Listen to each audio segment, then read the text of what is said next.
Welcome. In today's quick guide, I'm going to show you exactly how to mute notifications for accepted follow requests on the Instagram app when using your PC. If you're tired of getting notified every time someone accepts your follow request, this simple setting will help you stay distraction-free. Let's jump straight into it. First, go ahead and open the Instagram app on your PC. Make sure you're logged into your account so you can access your settings. Once you're on the main screen, look toward the bottom left corner. You'll see three horizontal lines, often called the menu icon.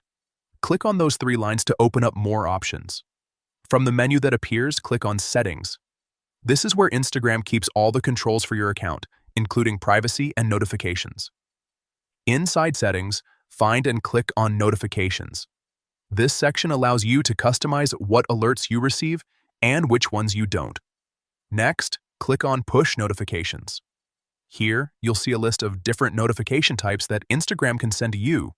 Now scroll down until you find the option labeled Accepted Follow Requests. This is the setting that controls notifications when someone approves your follow request. To mute these notifications, simply select Off.